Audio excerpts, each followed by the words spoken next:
پیر کامل قسط نمبر 7۔ جویریہ اور رابعہ رات بھر سو نہیں سکیں۔ وہ مکمل طور پر خوف کی گرفت میں تھیں۔ اگر وہ نہ آئی تو کیا ہوگا؟ یہ سوال ان کے سامنے بابا بھیانک شکلیں بدل بدل کر آ رہا تھا۔ انہیں اپنا کیریئر ڈوبتا ہوا نظر آ رہا تھا۔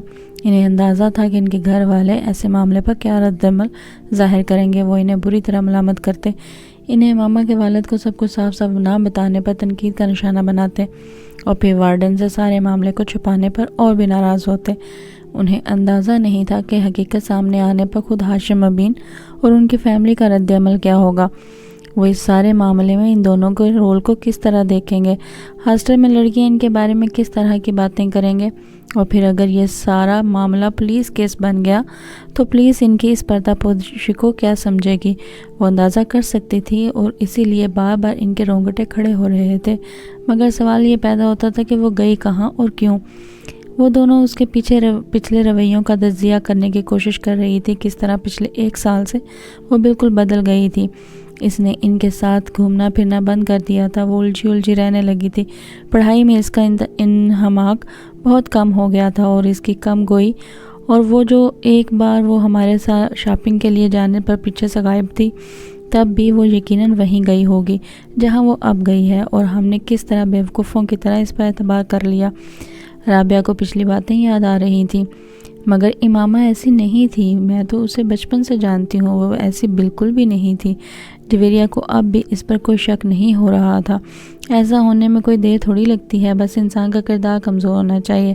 رابعہ بدگمانی کی انتہا پر پہنچی ہوئی تھی۔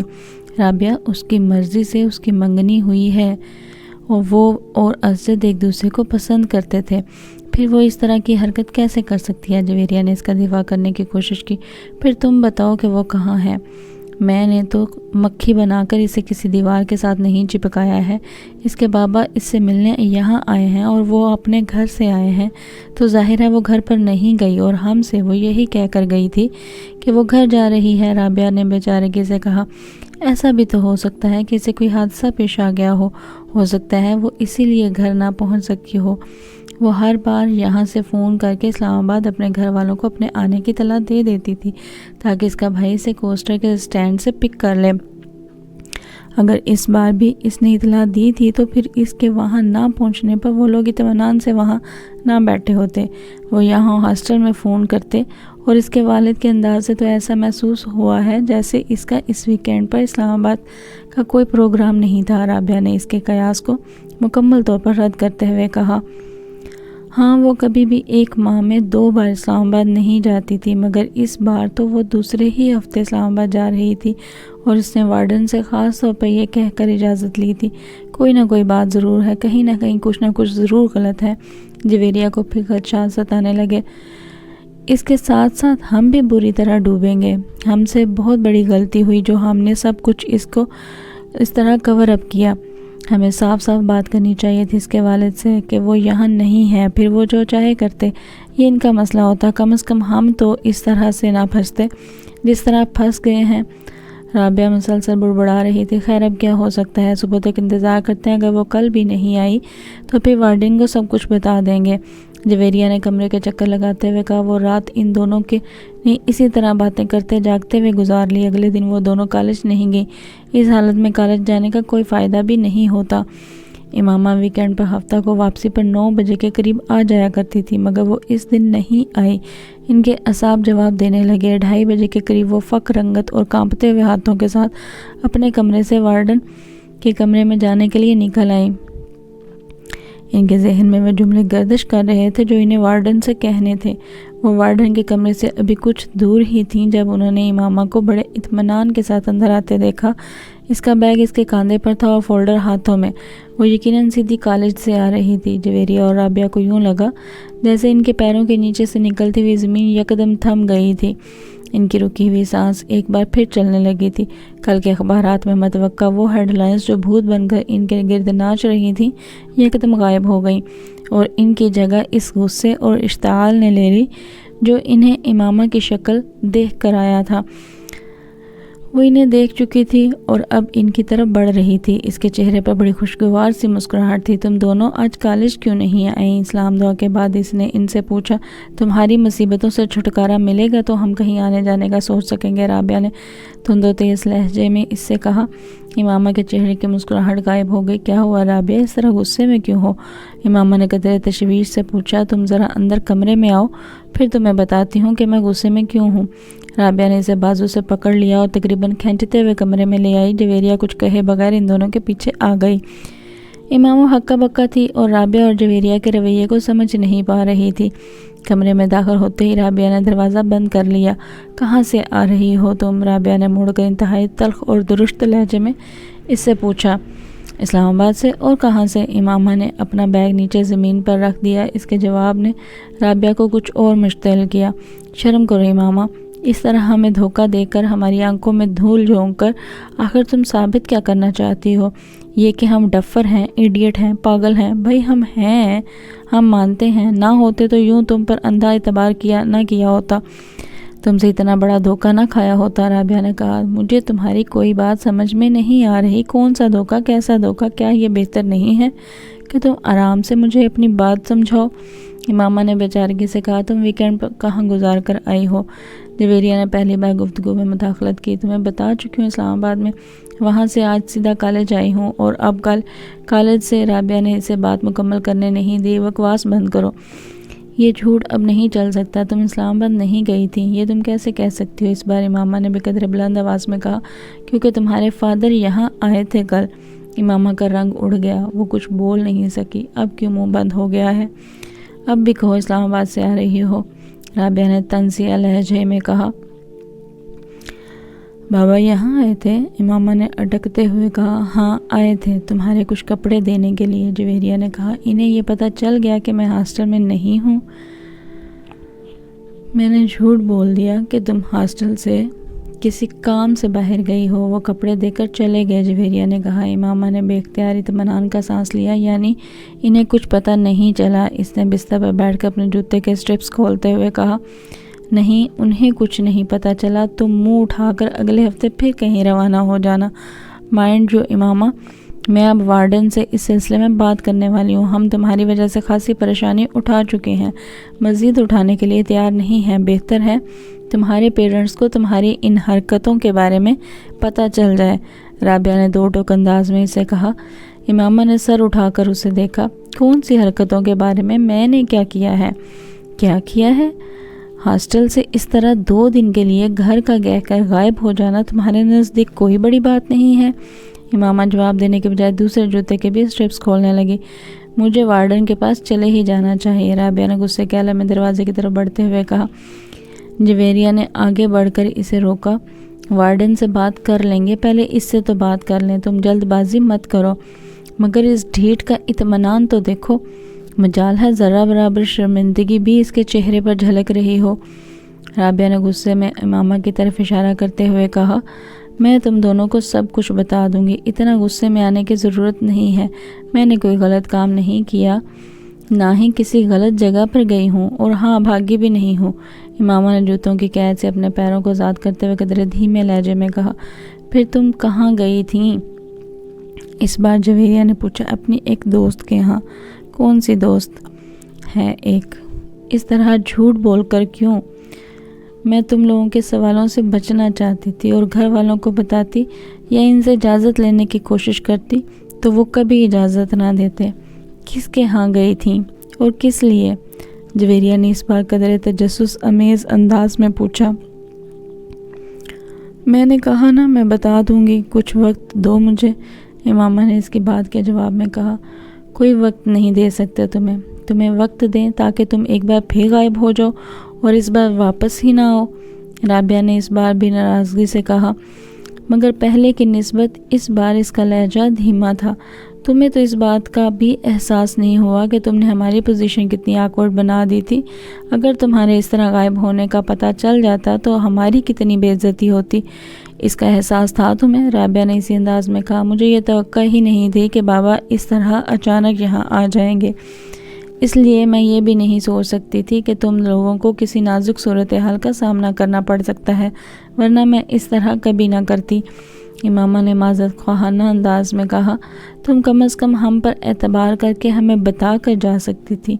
جویریہ نے کہا، میں آئندہ ایسا کبھی نہیں کروں گی۔ امامہ نے کہا، کم از کم میں تمہارے کسی وعدے، کسی بات پر اعتبار نہیں کر سکتی۔ رابعہ نے دو ٹوک انداز میں کہا، مجھے اپنی پوزیشن کلیئر کرنے دو رابعہ، تم مجھے غلط سمجھ رہی ہو۔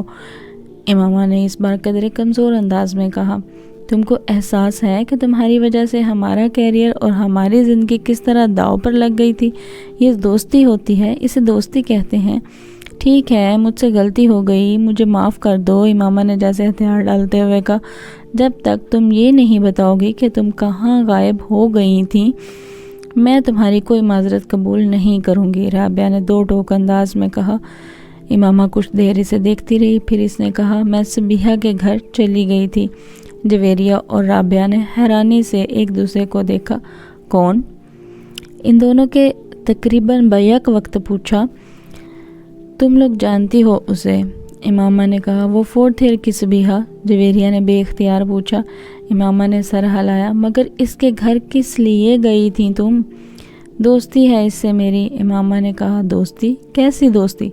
4 دن کی سلام دعا ہے تمہارے ساتھ اس کی، اور میرا خیال ہے تم تو اسے اچھی طرح جانتی بھی نہیں ہو، پھر اس کے گھر رہنے کے لیے کیوں چل پڑیں؟ جویریہ نے اعتراض کرتے ہوئے کہا، وہ بھی اس طرح جھوٹ بول کر؟ کم از کم اس کے گھر جا کر رہنے کے لیے تمہیں ہم سے یا اپنے گھر والوں سے جھوٹ بولنے کی ضرورت نہیں تھی۔ رابعہ نے اسی لہجے میں کہا، تم اسے کال کر کے پوچھ لو کہ میں اس کے گھر پر تھی یا نہیں۔ امامہ نے کہا، چلو یہ مان لیا کہ تم اس کے گھر پر تھیں، مگر کیوں تھیں؟ جویریہ نے پوچھا۔ امامہ خاموش رہی، پھر کچھ دیر بعد اس نے کہا، مجھے اس کی ضرورت تھی۔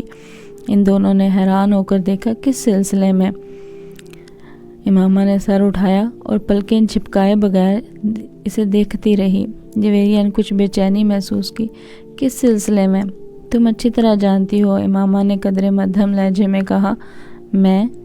جویریہ نے کچھ گڑبڑا کر رابعہ کو دیکھا، جو اب سنجیدگی سے اسے دیکھ رہی تھی۔ ہاں، تم تو اچھی طرح جانتی ہو، تم پہیلیاں مت بجواؤ، سیدھی اور صاف بات کرو، جویریہ نے قدرے سخت لہجے میں کہا۔ امامہ سر اٹھا کر خاموشی سے اسے دیکھنے لگی۔ کچھ دیر بعد شکست خوردہ انداز میں اس نے سر جھکا دیا۔ بتاؤ نا، آخر تمہاری زندگی کی سب سے بڑی خواہش کیا ہے؟ اس دن کالج میں امامہ نے جویریہ سے اصرار کیا۔ جویریہ کچھ دیر اس کا چہرہ دیکھتی رہی۔ میری خواہش ہے کہ تم مسلمان ہو جاؤ۔ امامہ کو جیسے کرنٹ سا لگا۔ اس نے شوق اور بے یقینی کے عالم میں جویریہ کو دیکھا۔ وہ دھیمے لہجے میں کہتی جا رہی تھی، تم میری اتنی اچھی اور گہری دوست ہو کہ مجھے یہ سوچ کر تکلیف ہوتی ہے کہ تم گمراہی کے راستے پر چل رہی ہو اور تمہیں اس کا احساس تک نہیں ہے۔ نہ صرف تم بلکہ تمہاری پوری فیملی۔ میری خواہش ہے کہ نیک اعمال پر اگر اللہ مجھے جنت میں بھیجے تو تم میرے ساتھ ہو، لیکن اس کے لیے مسلمان ہونا تو ضروری ہے۔ امامہ کے چہرے پر ایک کے بعد ایک رنگ آ رہا تھا۔ بہت دیر بعد وہ کچھ بولنے کے قابل ہو سکی۔ میں توقع نہیں کر سکتی تھی جویریہ کہ تم مجھ سے تحریم جیسی باتیں کرو گی۔ تمہیں تو میں اپنا دوست سمجھتی تھی، مگر تم بھی۔ جویریہ نے نرمی سے اس کی بات کاٹ دی۔ تحریم نے تم سے تب جو کچھ کہا تھا ٹھیک کہا تھا۔ امامہ پلکیں جھپکائے بغیر اسے دیکھتی رہی۔ اسے جویریہ کی باتوں سے بہت تکلیف ہو رہی تھی، اور صرف آج ہی نہیں، میں اس وقت بھی تحریم کو صحیح سمجھتی تھی، مگر میری تمہارے ساتھ دوستی تھی اور میں چاہنے کے باوجود تم سے یہ نہیں کہہ سکی کہ میں تحریم کو حق بجانب سمجھتی ہوں۔ اگر وہ یہ کہتی تھی کہ تم مسلمان نہیں ہو تو یہ ٹھیک تھا، تم مسلمان نہیں ہو۔ امامہ کی آنکھوں میں آنسو آ گئے۔ کچھ بھی کہے بغیر وہ ایک جھٹکے سے اٹھ کھڑی ہوئی۔ جویریہ بھی اس کے ساتھ کھڑی ہو گئی۔ امامہ کچھ بھی کہے بغیر وہاں سے جانے کی کوشش کی، مگر جویریہ نے اس کا بازو پکڑ لیا۔ تم میرا بازو چھوڑ دو، مجھے جانے دو، آئندہ کبھی تم مجھ سے بات تک مت کرنا۔ امامہ نے بھرائے ہوئے لہجے میں اسے اپنا بازو چھڑانے کی کوشش کرتے ہوئے کہا، امامہ میری بات سمجھنے کی کوشش کرو۔ امامہ نے اس کی بات کاٹ دی۔ تم نے کتنا ہرٹ کیا ہے مجھے جویریہ، مجھے کم از کم تم سے یہ امید نہیں تھی۔ میں تمہیں ہرٹ نہیں کر رہی ہوں، حقیقت بتا رہی ہوں۔ رونے یا جذبات میں آنے کے بجائے تم ٹھنڈے دل و دماغ سے میری بات سوچو۔ میں آخر تم کو بیکار کسی بات پر ہرٹ کیوں کروں گی؟ جویریہ نے اس کا بازو نہیں چھوڑا۔ یہ تو تمہیں پتہ ہی ہوگا کہ تم مجھے ہرٹ کیوں کر رہی ہو، مگر مجھے آج یہ اندازہ ضرور ہو گیا ہے کہ تم میں اور تحریم میں کوئی فرق نہیں ہے، بلکہ تم نے تو مجھے اس سے بھی زیادہ تکلیف پہنچائی ہے۔ اس سے میری دوستی اتنی پرانی نہیں تھی جتنی تمہارے ساتھ ہے۔ امامہ کے گالوں پر آنسو بہہ رہے تھے اور وہ مسلسل اپنا بازو جویریہ کی گرفت سے آزاد کروانے کی کوشش کر رہی تھی۔ یہ تمہارا اصرار تھا کہ میں تمہیں اپنی زندگی کی سب سے بڑی خواہش بتاؤں۔ میں اسی لیے تمہیں نہیں بتا رہی تھی، اور میں نے تمہیں پہلے ہی متنبہ کر دیا تھا کہ تم میری بات پر بہت ناراض ہوگی، مگر تم نے مجھے یقین دلایا تھا کہ ایسا کبھی نہیں ہوگا۔ جویریہ نے اسے یاد دلانے کی کوشش کی، مجھے اگر یہ پتہ ہوتا کہ تم میرے ساتھ اس طرح کی بات کرو گی تو میں کبھی تم سے تمہاری زندگی کی سب سے بڑی خواہش جاننے پر اصرار نہ کرتی۔ امامہ نے اس بار قدرے غصے سے کہا، اچھا میں دوبارہ اس معاملے پر تم سے بات نہیں کروں گی۔ جویریہ نے قدرے مدافعانہ انداز میں کہا، اس سے کیا ہوگا؟ مجھے یہ تو پتہ چل گیا ہے کہ تم در حقیقت میرے بارے میں کیا سوچتی ہو۔ ہماری دوستی اب کبھی بھی پہلے جیسی نہیں ہو سکتی۔ آج تک میں نے کبھی تم پر اس طرح تنقید نہیں کی، مگر تم مجھے اسلام کا ایک فرقہ سمجھنے کے بجائے غیر مسلم بنا رہی ہو۔ امامہ نے کہا، میں اگر ایسا کر رہی ہوں تو غلط نہیں کر رہی۔ اسلام کے تمام فرقے کم از کم یہ ایمان ضرور رکھتے ہیں کہ حضور صلی اللہ علیہ وآلہ وسلم اللہ کے آخری رسول ہیں اور ان کے بعد نبوت کا سلسلہ ختم ہو چکا ہے۔ اس بار جویریہ کو بھی غصہ آ گیا۔ Mind your language. امامہ پھر بھڑک اٹھی، میں تمہیں حقیقت بتا رہی ہوں امامہ، اور میں یہ بات سب لوگ جانتے ہیں کہ تمہاری فیملی نے روپے کے حصول کے لیے مذہب بدلا۔ امامہ میری باتوں پہ اتنا ناراض ہونے کی ضرورت نہیں ہے۔ ٹھنڈے دل و دماغ سے امامہ نے جویریہ کی بات کاٹ دی، مجھے ضرورت نہیں ہے تمہاری کسی بھی بات پر ٹھنڈے دل و دماغ سے غور کرنے کی۔ میں جانتی ہوں حقیقت کیا ہے اور کیا نہیں۔ تم نہیں جانتی اور یہی افسوسناک بات ہے، جویریہ نے کہا۔ امامہ نے جواب میں کچھ کہنے کی بجائے اس بار بہت زور کے جھٹکے سے اپنا بازو چھڑا لیا اور تیز قدموں کے ساتھ وہاں سے چل پڑی۔ اس بار جویریہ نے اس کے پیچھے جانے کی کوشش نہیں کی، وہ کچھ افسوس اور پریشانی سے اسے دور جاتے دیکھتی رہی۔ امامہ اس طرح ناراض نہیں ہوتی تھی جس طرح وہ آج ہو گئی تھی، اور یہی بات جویریہ کو پریشان کر رہی تھی۔